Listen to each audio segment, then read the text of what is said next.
Beneath this country lies more oil than beneath any other on Earth. Not more than most, more than all of them. 303 billion barrels of proven crude. More than Saudi Arabia, more than Iran, more than Canada and Iraq. Nearly a fifth of everything the planet has left, sitting under one nation on the northern coast of South America. By one measure, this is the richest ground in the world. And by another, this is one of the poorest places to stand on it. The currency here has lost more than 99.9% of its value, not over a century, within a single working lifetime. A minimum wage that once bought a house now buys a carton of eggs, and sometimes not even that. In a recent year, the country with the largest oil reserves on the planet earned about $4 billion from selling it. Saudi Arabia, with less oil in the ground, earned roughly 45 times more. A century ago, this was among the 20 richest countries on Earth. By 1950, it had the fourth highest income per person in the world. Richer than Japan, richer than most of Europe, 12 times richer than China. Then it fell. Not in a war, not in an earthquake, not in a plague. It fell while sitting on the largest fortune in the ground that any nation has ever owned. Both things are true at the same time. The richest soil, the emptiest pockets. A country that found more money than it knew what to do with, and then ran out of money entirely. How does that happen? This is Venezuela.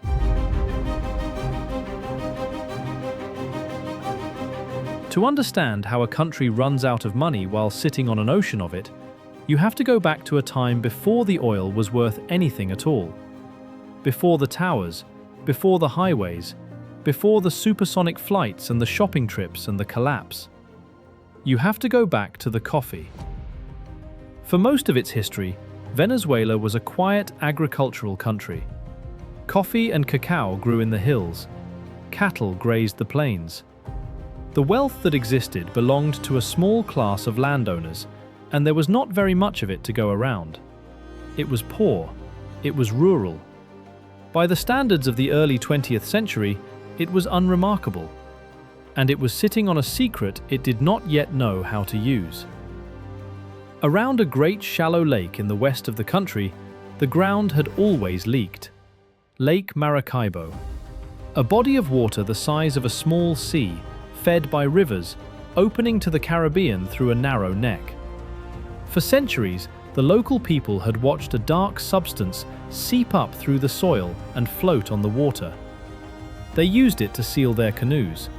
They called it by their own names. They had no idea what was beneath them.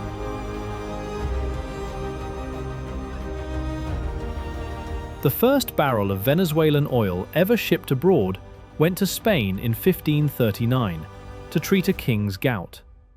For nearly 400 years after that, almost nothing happened. Then, in 1914, near the shore of that lake, a foreign company drilled a well that came in. The oil was there, it was real, and it was enormous. But the moment that changed the country did not come until 8 years later. December 14th, 1922. On the eastern shore of Lake Maracaibo, near the town of Cabimas, a well called Barrosos II reaches a pocket of pressure no one is prepared for. The drill cannot hold it. The oil comes up the borehole faster than anything can stop it, blows the equipment off the well, and erupts into the sky in a black column more than 100 feet high. It does not stop the next day, or the day after. For more than a week, Barrosos II throws oil into the air over the lake. By some counts, more than 100,000 barrels a day. Before the well is finally brought under control, it has spilled close to 1 million barrels onto the ground and into the water. The men who saw it understood something had changed. You could not look at that column of oil and believe Venezuela was a poor agricultural country anymore.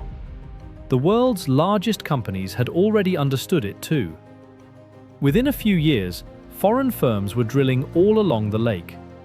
Derricks rose straight out of the shallow water on wooden platforms, a forest of them, until the lake looked less like a body of water and more like a flooded industrial yard. The oil moved by pipeline to the coast, onto tankers, and out to a world that was just learning it could not live without it. Cars were spreading across the United States. Every one of them needed fuel.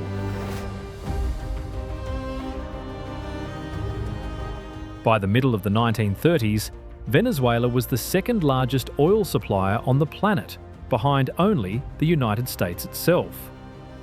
A country that had exported coffee and hides was now exporting the substance the entire industrial age ran on. The money came in faster than anyone had ever seen. And here, at the very beginning, before almost any of it had been spent, one man looked at the river of money and felt afraid.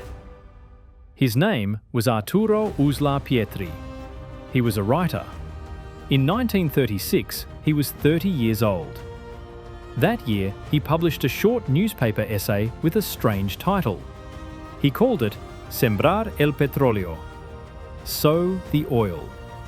His argument was simple, and it would haunt the country for the next 90 years. Oil, he said, was not like a harvest. A farmer plants a field, the field grows, and next year he plants it again. Oil does not grow back. It is a one-time gift pulled out of the ground, and once it is gone forever. So the money it brought should not be spent, it should be planted, used to build farms, factories, schools, roads, a real economy that could feed the country after the oil ran dry. Take the dark, foul-smelling substance, he wrote, and turn it into irrigated fields, into herds of cattle, into the chimneys of factories. Build something the oil could create, not just things the oil could buy. The phrase caught on, sow the oil. It appeared in newspapers and universities. A government corporation even adopted it as a slogan. Everyone agreed with it. Almost no one did it. Because here is the trouble with a one-time gift. While it is still flowing, it does not feel like it will ever end. To understand what the country was actually living on and why it was so hard to stop spending, you have to understand the thing itself, the oil. Not all oil is the same. Around Lake Maracaibo, much of the crude was light and easy. It flowed freely, sat close to the surface, and could be lifted and refined at low cost. This was some of the cheapest oil in the world to produce. Every barrel was almost pure profit. But the larger prize lay to the south and east, along a great river called the Orinoco. There, the oil was different. Heavy, thick as tar, mixed with sand, so dense it barely moves on its own.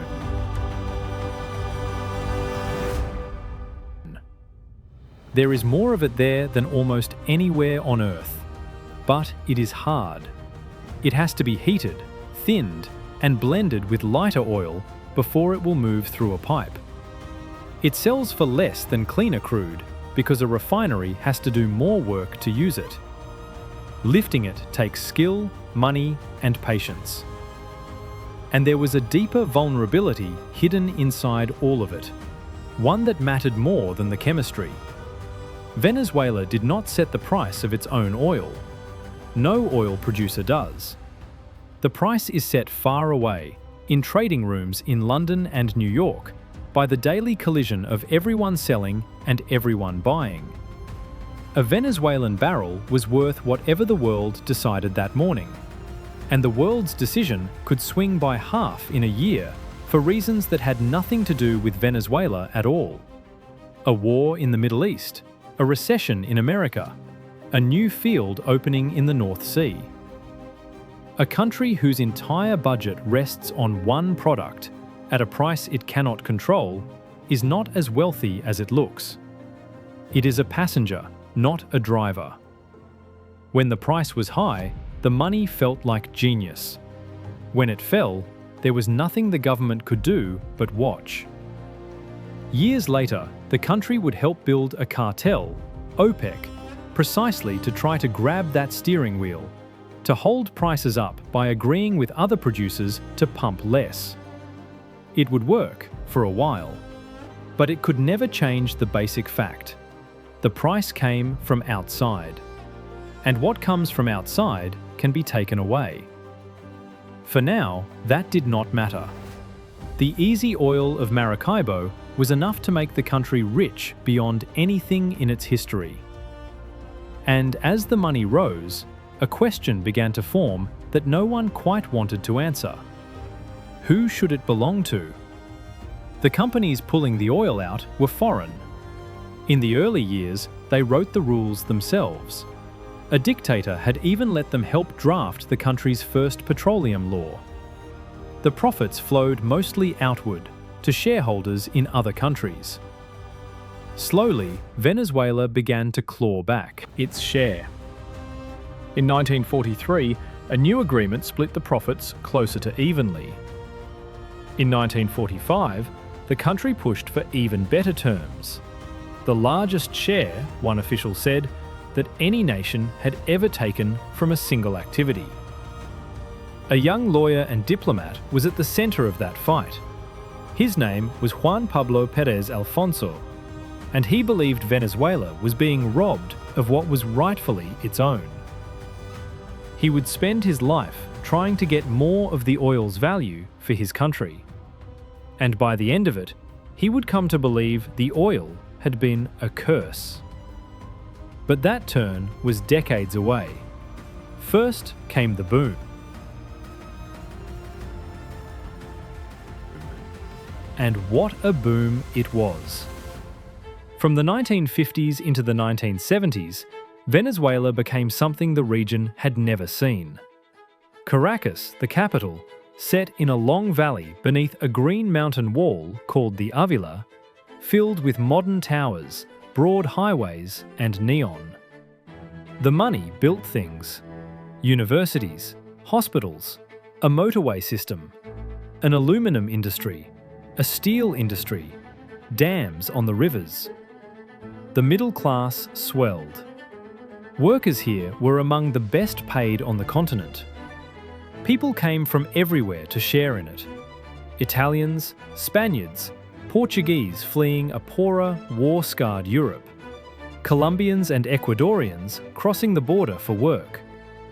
For a few decades, Venezuela was not a country people fled. It was a country people ran toward. Foreigners gave it a nickname: Saudi Venezuela, the other great oil state, but with democracy, beaches, and beauty queens. By 1950, as the rest of the world was still digging out from the Second World War, Venezuela had the fourth highest income per person on Earth. Twice as rich as Chile, 4 times as rich as Japan, 12 times as rich as China. And the people spent like it. In the 1970s, the wealthy of Caracas flew to Miami for the weekend to shop. They bought so much, so freely, that American clerks gave them a nickname based on a phrase they used over and over in the stores. They would see something cheap to them, with their strong currency and their oil money, and they would say, "Está barato, dame dos." It's cheap, give me 2. Dame dos, give me 2. The shopkeepers in Miami started calling them the Dame dos. For those with deeper pockets still, there was the Concorde. Air France ran one of its first supersonic routes from Paris to Caracas. They advertised it to Venezuelans as Ruta dos a Mach dos, Route 2 at twice the speed of sound. A photograph from those years shows 2 children watching the strange white aircraft land, as if the future itself had touched down on the runway. The country drank more Scotch whisky per person than almost anywhere in the world. The middle class drove Cadillacs and Buicks. The currency, the Bolivar, was one of the most trusted in Latin America. Stable, hard, fixed against the dollar for so long that people simply assumed it always would be. It felt permanent. It felt earned. It felt like a country that had finally arrived.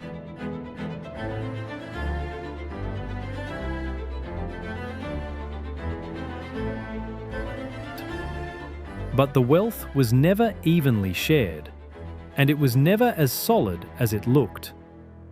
Drive up the slopes around Caracas, into the folds of the hills above the highways, and you found the other half of the country. Ranchitos. Brick and tin houses stacked one above another, clinging to slopes too steep to build on safely, with little running water and unreliable power. The boom drew people from the countryside into the cities faster than the cities could house them. The oil money built the towers in the valley. It did not build homes for the people who came to clean them. One observer put it plainly. Venezuela, he said, had the highest standard of living in Latin America. It also had the highest cost of living.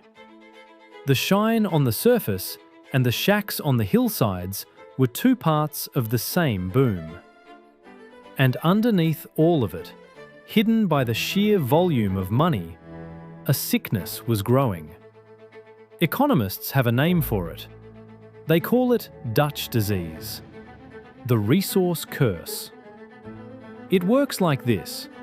When a country sells one enormously valuable thing to the world, oil in this case, dollars come pouring in.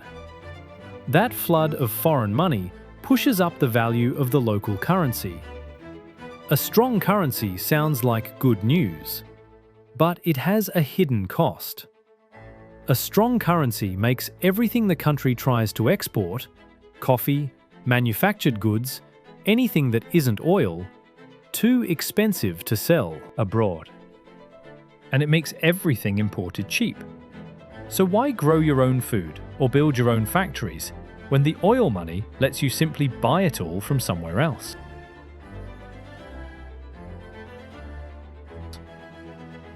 Bit by bit, the rest of the economy withers. The farms shrink. The factories that do exist survive only because the government protects them. The country forgets how to make anything except oil, and how to spend the money the oil brings. You could see it most clearly on the dinner table. Venezuela had once been a farming country. It grew its own coffee, its own cacao, raised its own cattle. But as the oil money made imports cheap and the strong currency made local farming unprofitable, the fields were abandoned. Why grow corn at home when oil dollars could buy it cheaper from abroad? Within a few decades, the country that had fed itself was importing the majority of its food, perhaps 2/3 of it, from other countries. It felt clever while the oil flowed. It was a noose, because a country that buys its food with oil money has tied the price of its dinner to the price of crude. When the oil money vanished, so did the ability to import, and the shelves emptied not only because of price controls, but because there was nothing left at home to grow. That is the trap. The more oil you have, the less you build. The richer the ground, the weaker the country standing on it. Arturo Uslar Pietri had seen it coming in 1936. By the 1970s, now an old man and one of the country's most respected voices, he watched the Great Oil Party and despaired. The oil, he said, had become the country's destiny. Venezuela was starting to look less like its neighbors and more like Saudi Arabia. He compared the oil to the Minotaur of the ancient myth, a monster waiting at the center of a labyrinth, fed and growing, ravenous and threatening. The vital task for Venezuela, he wrote, was the productive combat with the Minotaur of petroleum. Everything else loses its meaning. Almost no one listened. The money was still flowing, and in 1973 it became a flood. That year, war in the Middle East and an oil embargo sent the price of crude soaring. Within months, it nearly quadrupled. For an oil exporter, it was like winning a lottery on top of a lottery. The government that received this windfall was led by a president named Carlos Andrés Pérez. He was charismatic, ambitious, and certain that the moment had come to make Venezuela a fully developed nation in a single generation. He called the plan La Gran Venezuela, Great Venezuela. He would use the oil money to industrialize the whole country at once. New state companies, new factories, vast public works, higher wages, lower poverty. The scale of the spending is hard to overstate.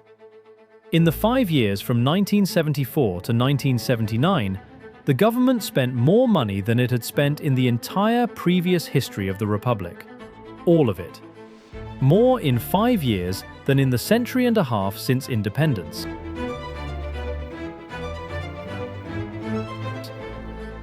And much of it was wasted. Half-built factories that never ran. State companies that lost money every year.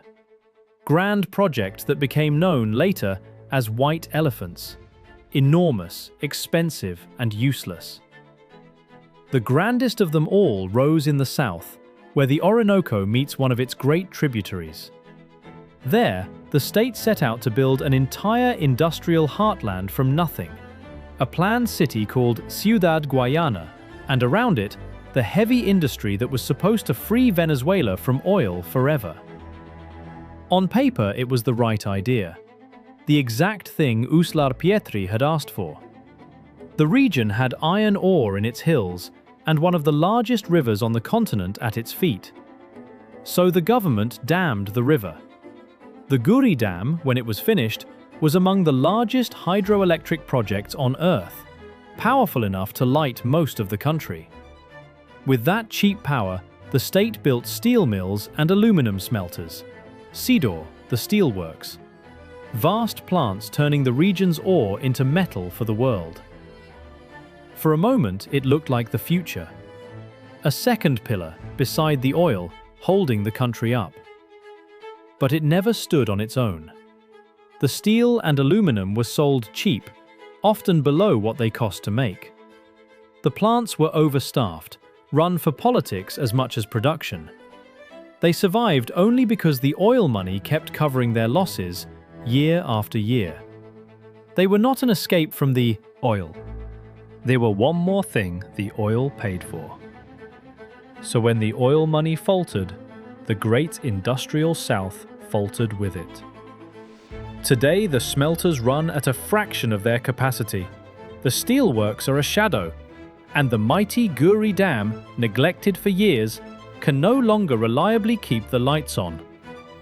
The pillar that was meant to outlast the oil ended up leaning on it the whole time. Worse, the country borrowed against the future. With oil prices high and the cash pouring in, foreign banks lined up to lend. The government and its state companies took the loans eagerly. Why not? The oil would always pay it back. In 1976, Pérez took the final, fateful step. He nationalized the oil industry. Every foreign company operating in Venezuela was bought out, and their operations folded into a single new state oil company. Its name was Petróleos de Venezuela, PDVSA. At last, the oil was truly Venezuela's. The dream of Pérez Alfonso and a generation of nationalists finally real. The country owned its own fortune, end to end. And for a while, PDVSA was magnificent. It was run in those early years with discipline and skill, widely regarded as one of the best national oil companies in the world. Its engineers were among the finest anywhere. Production was strong. The money kept coming.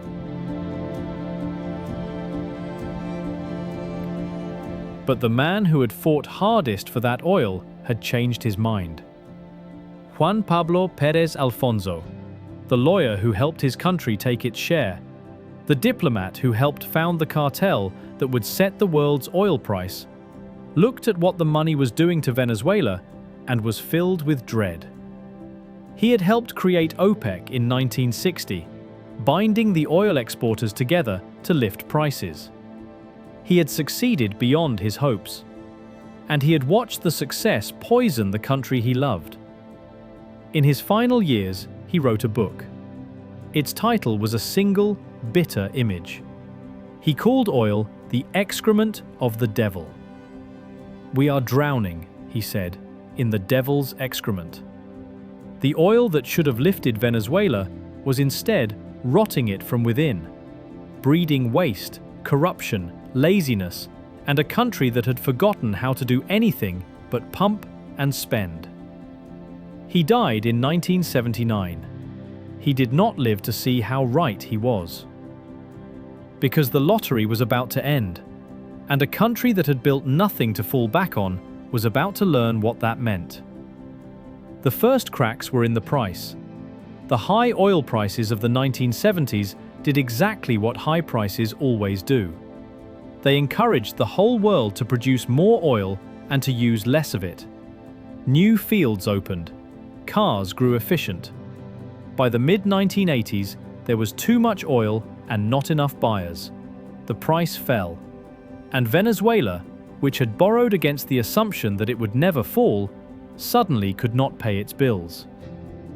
Oil exports dropped from more than $19 billion in 1981 to about $13.5 billion by 1983, nearly a third gone in 2 years. The foreign debt came due, and the wealthy, who could read the warning signs, began quietly moving their money out of the country and into dollars. Close to $8 billion fled. The government tried to hold the line.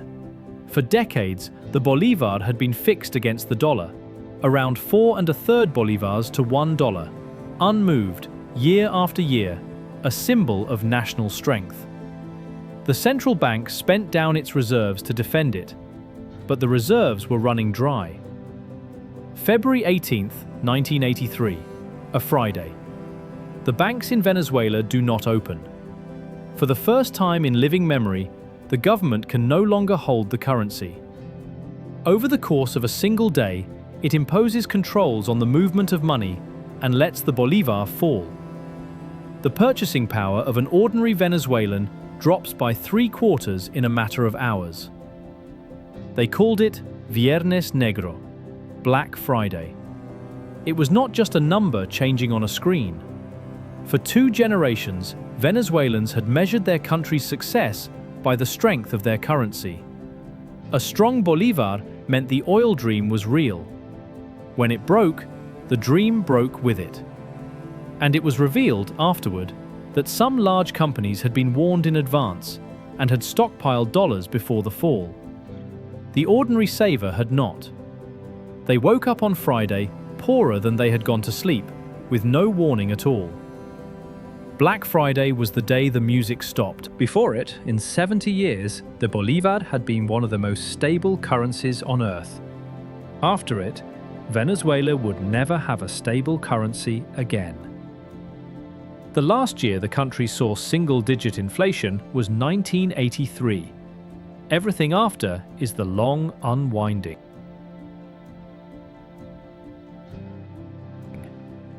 The 1980s ground on. Debt, devaluation, falling living standards. The poor on the hillsides, who had no dollars stashed abroad, were hit hardest. And in 1989, the pressure broke into the open.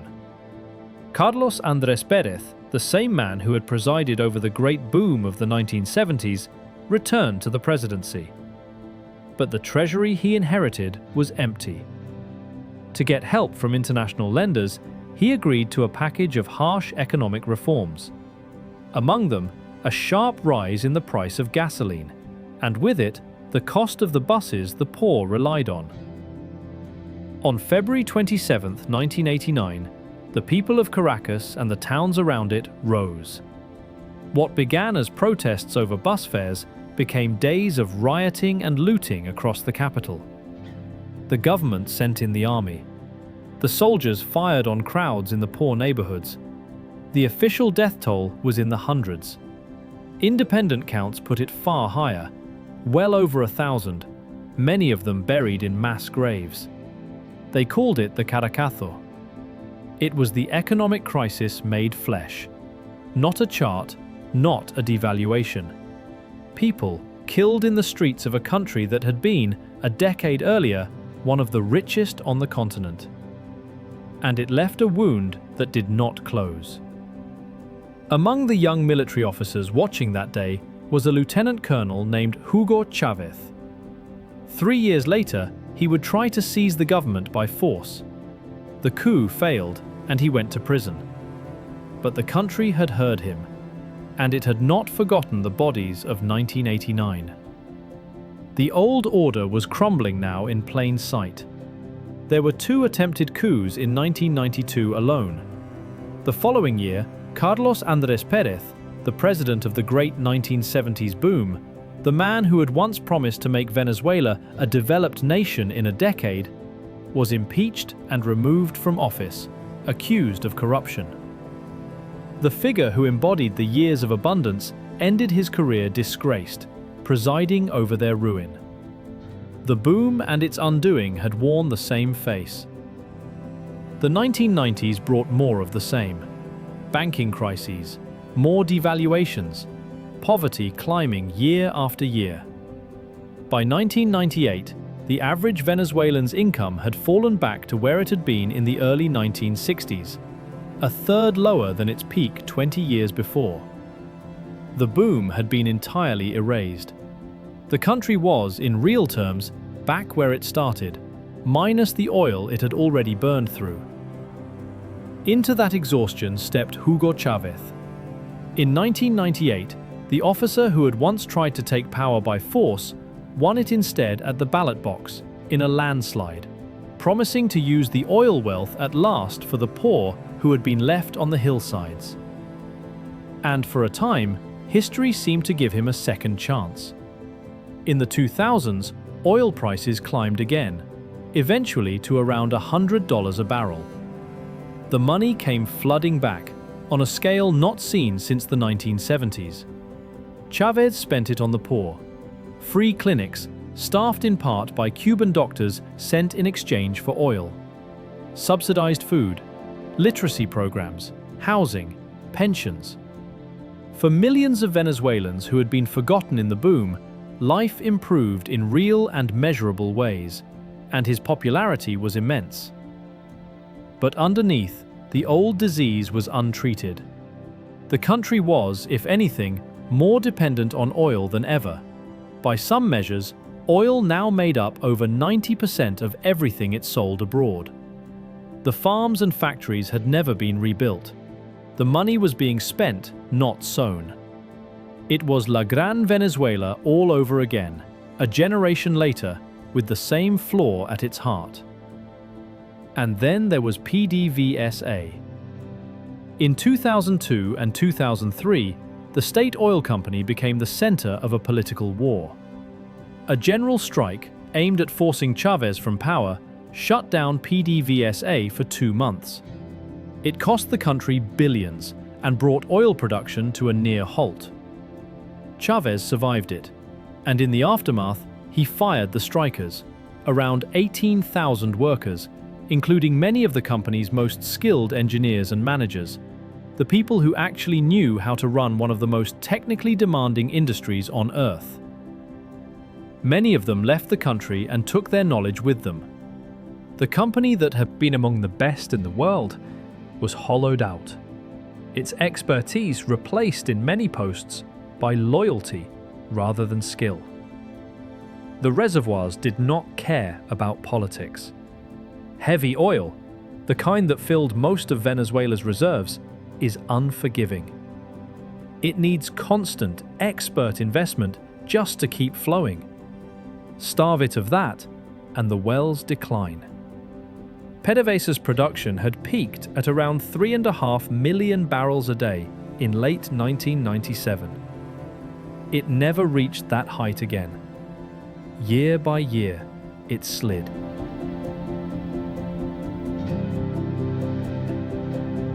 And the reserves that remained, the ones that made Venezuela, on paper, the richest oil nation on Earth, were the cruelest kind.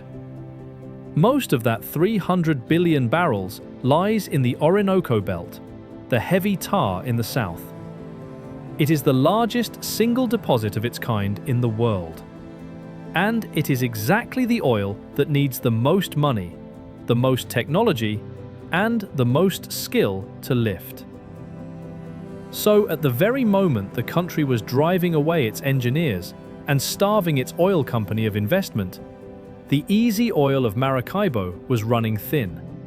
And what was left was the hard oil that demanded everything Venezuela was throwing away. The reserves grew on paper, even as the country lost the ability to touch them. A vault stuffed with gold, and the lock rusting shut from the inside. So the country entered the 2000s in a strange and dangerous position. Its income depended almost entirely on one product. The company that produced it was weakening, and it had built nothing else to catch itself if the price ever fell again. In 2013, Chavez died of cancer. His chosen successor, Nicolas Maduro, inherited the country and the trap. The peak, in money terms, came in 2014. That year, Venezuela's economy reached its highest size ever recorded, around $480 billion. It was the top of the mountain, and the ground was already giving way beneath it. Late 2014. The price of oil collapses again, falling by more than half in a matter of months. For a country that earned almost everything from oil, that had borrowed against oil, that had built nothing but oil, it was the 1980s repeating, but worse. Far worse. The government faced a brutal choice.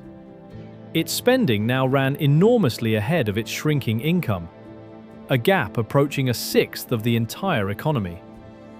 It could cut that spending sharply, causing immediate pain. Or it could cover the gap by printing money. It chose to print. The central bank, which is supposed to guard the value of the currency, became something else. In effect, a printing press for the government's bills. New bolivars poured out, more and more of them, chasing the same shrinking pile of goods in a country that now produced almost nothing for itself and could no longer afford to import what it needed. There is only one thing that can happen when a country prints money faster than it makes anything. The money loses its meaning. By late 2016, Venezuela had entered hyperinflation, the technical term for when prices rise more than 50% in a single month, every month. Once it begins, it feeds on itself. Prices rise, so people spend their money the instant they get it, so prices rise faster still. The numbers stop sounding like economics and start sounding like the end of something. In 2017, prices were rising thousands of percent a year. By 2018, by some independent measures, more than 1,000,000%. At the peak, in early 2019, the official annual inflation rate was recorded above 300,000%, and economists believed the true figure was higher. What does 1,000,000% feel like on the ground? It means the price of bread doubles while you are deciding whether to buy it. It means workers are paid and rush to spend the entire wage that same afternoon, because by morning it will buy half as much. It means carrying a backpack of cash to buy a single meal, then weighing the money instead of counting it, because counting takes too long. It means a lifetime of savings, a pension, a sale of a house, the careful work of decades, erased not over years, but over weeks.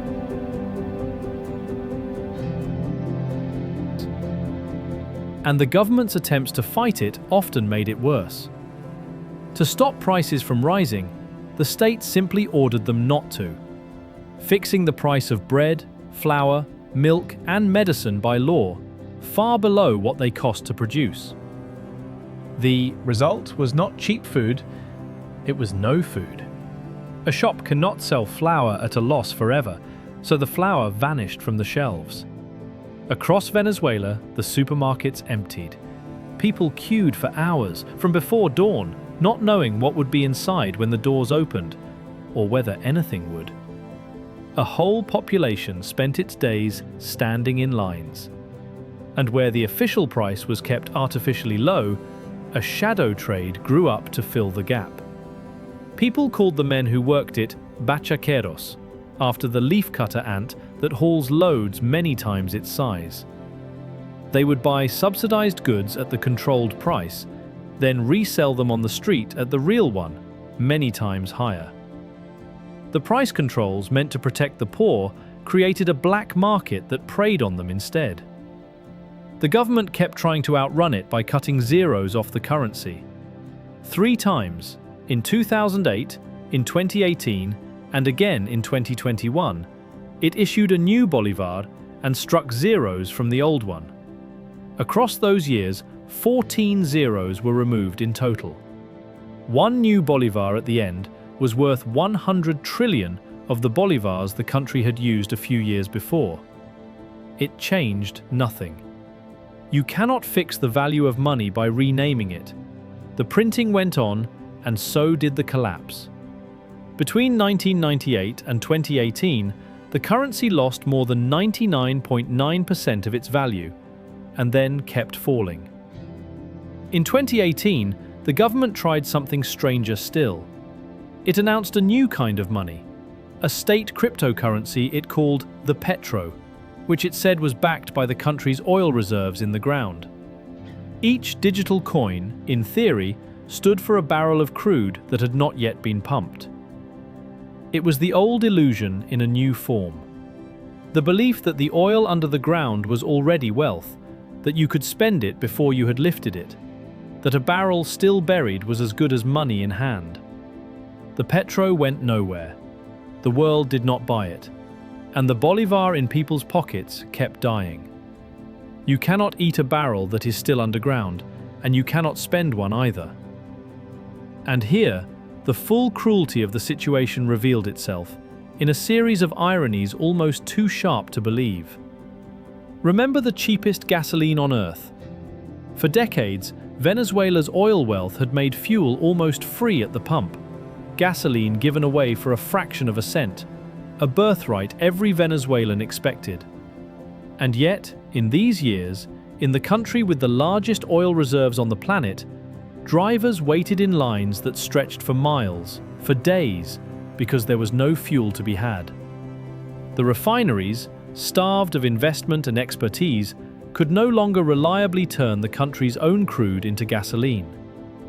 The nation that floated on oil could not fill its own tank. And remember the Dame Dos, the shoppers in Miami who saw something cheap and said, "Give me 2." By now, the minimum wage in Venezuela, converted to dollars, had fallen to less than $1 a month. A breakfast of coffee and a pastry in a Caracas cafe could cost more than a worker earned in weeks. The phrase that had defined the boom, "Give me 2," belonged to a country that no longer existed. And the Concorde, the supersonic future that had touched down on the runway in the 1970s while children watched in wonder, that future never arrived at all. The plane is long retired. The country it once symbolized went the other way.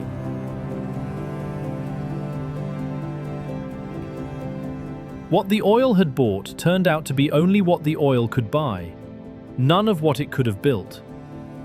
But the heaviest cost was not measured in money, it was measured in people. As the economy collapsed, food and medicine grew scarce. In one survey, the great majority of Venezuelans reported losing significant body weight in a single year, simply because they could not afford enough to eat. Hospitals ran short of basic supplies. Children died of illnesses that had been routine to treat a decade earlier. Diseases that had been beaten back, like malaria, returned.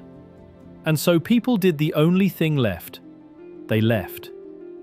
Nearly 8 million Venezuelans, close to a quarter of the entire population, packed what they could carry and walked, drove, or flew out of the country.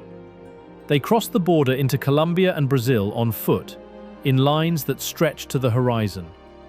They scattered across South America and beyond. It became one of the largest movements of people the hemisphere had ever seen, outside of war. Some had no money for buses. They walked. Whole families set out on foot across the mountains, climbing the cold Andean passes in summer clothes, carrying children and what little they owned. People called them the caminantes, the walkers. Some did not survive the crossing.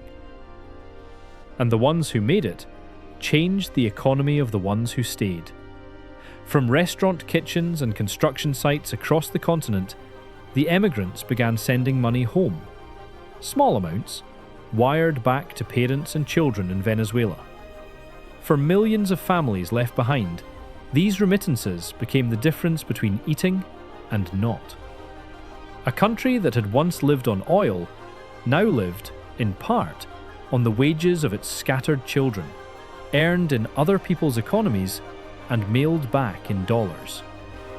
The country that had once been a magnet for immigrants, the place Europeans and Colombians had rushed toward, became a place its own people fled. Take the whole of it together, and the scale is almost without parallel. Between 2013 and the mid-2020s, Venezuela's economy lost around 80% of its size. From roughly $480 billion to somewhere near 40. Economists searched for a comparison and struggled to find one. It was larger than the contraction the United States suffered in the Great Depression, larger than the collapse of the Soviet Union, as deep, by some measures, as the destruction war had brought to other nations, except that Venezuela had not been at war. No army had invaded, no bombs had fallen. This was the largest peacetime economic collapse in modern recorded history. And it happened to the country with the most oil on earth. And here is the part that is hardest to accept. None of it was destiny. Other countries found oil too, and did the opposite. Norway, when the North Sea made it rich, treated the oil not as income, but as an inheritance, money that belonged to the future as much as the present. It set strict limits on how much the government could spend and poured the rest into a savings fund for the generations not yet born. That fund is now the largest of its kind on the planet, worth more than $1 trillion, a cushion under the whole nation. Even Saudi Arabia, often compared to Venezuela, walled its oil operations off from daily politics and built a vast investment fund of its own. The lesson was the same in both places. Treat the oil as a windfall to be saved and invested, not a faucet to be left running. Build something with it that will stand when it stops. Venezuela's stabilization fund, by contrast, was nearly empty when the crisis came, holding, by one account, less than $3 million in a country of 30 million people. The faucet had been left running for 50 years. So the resource curse, it turns out, is not really a curse at all. It is a choice, made and remade across decades. Venezuela had the same gift as Norway. It simply spent it instead of planting it. Juan Pablo Perez Alfonso, dead since 1979, had warned of exactly this. The devil's excrement. The wealth that rots the hand that holds it. Arturo Uslar Pietri, who first said, "sow the oil," in 1936, had warned of it before that. Nearly a century of warnings from the country's wisest voices, all saying the same thing in different words. Build something the oil cannot. Do not mistake a fortune for an economy. The harvest he asked for was never planted. And when the season ended, there was nothing in the field.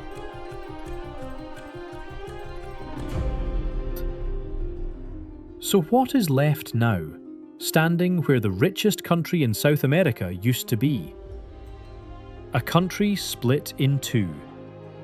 In recent years, the open hyperinflation has eased, not because the underlying problem was solved, but because the bolivar became so worthless that Venezuelans simply stopped using it. Today, most transactions in the country happen in US dollars, physical dollars passed hand to hand or held in crypto accounts on people's phones. The national currency has been quietly abandoned by its own people. This brought a strange, partial stability, but it created two countries inside one border. There is a dollar economy, perhaps a fifth of the population, fed by money sent home from relatives abroad, by government connections, by what trade still functions. Wealthy east of Caracas, a new kind of shop appeared, the bodegón, stocked with imported goods, where this group tries to recreate the Miami lifestyle of the old days. And there is the bolivar economy, the great majority. Public workers, pensioners, anyone paid in the local currency, whose wages are worth almost nothing, and who watch the dollar prices in the bodegón windows from the outside. Nowhere is the divide sharper than on the hillsides above Caracas, in barrios like Petare, one of the largest informal settlements in all of Latin America, a vast climb of brick and tin where hundreds of thousands live. These were the neighborhoods the boom forgot and the bust crushed. The people here gained the most from the social programs of the good years and lost the most when the money ran out. The clinics short of medicine, the subsidized food that stopped arriving, the pensions that became worthless overnight. A teacher in one of these barrios might earn in a month what a relative abroad can send in an afternoon. A nurse's salary may not cover the bus fare to the hospital. The doctors who once staffed the neighborhood clinics are among the millions who left. And so the same hills that filled with hope in the years of oil now hold the clearest record of what its loss has cost, measured not in the size of the economy, but in the distance between a family and its next meal. This is what a collapse looks like from the inside, not a falling line on a chart. A grandmother weighing whether her pension will buy rice or medicine because it will not buy both.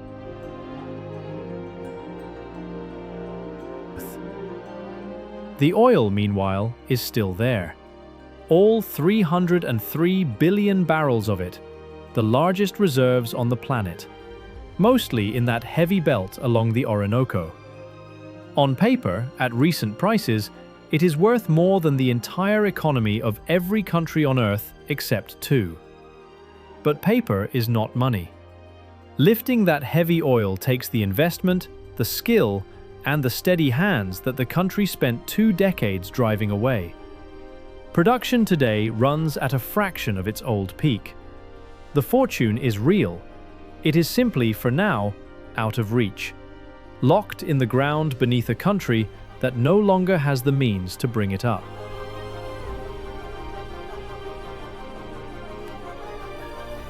Maracaibo, the city the oil built, the place where Barrosos II once threw a column of crude into the sky and changed everything, now suffers some of the worst blackouts and shortages in the country. The lake is still dotted with derricks, many of them idle, some of them leaking. The place where the money began is, in many ways, where the decline is sharpest. The darkness is not only Maracaibo's. In 2019, the neglected power system gave way all at once, and most of the country lost electricity for days. The Great Guri Dam, the engineering marvel of the industrial dream, no longer able to keep the grid alive. Hospitals went black. Water pumps stopped. Food rotted in warm refrigerators. The nation that had once lit its cities with the cheapest power in the region now measured its days by how many hours the lights stayed on. Every failure traced back to the same root.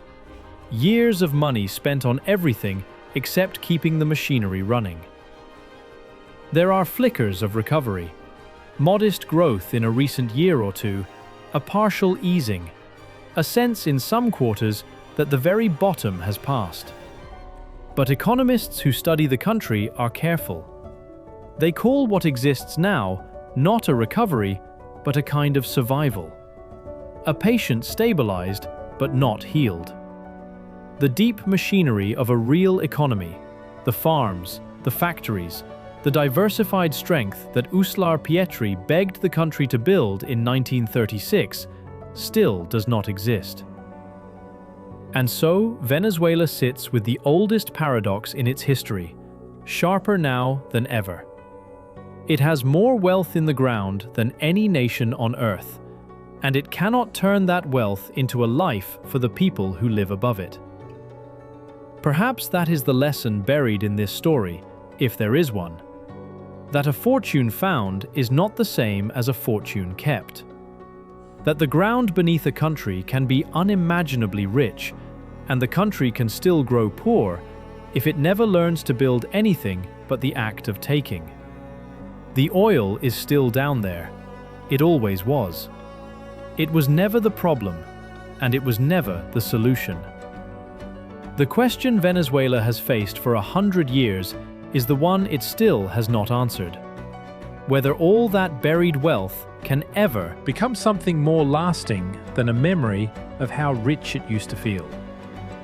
Or whether the largest fortune any nation ever owned will simply stay where it has always been, under the lake, under the river, under the feet of a country still waiting to learn how to use it. No one yet knows. Thank you for watching. If you'd like to keep exploring the places that shape our world and the forces that quietly decide their fate, consider subscribing, and we'll see you on the next journey.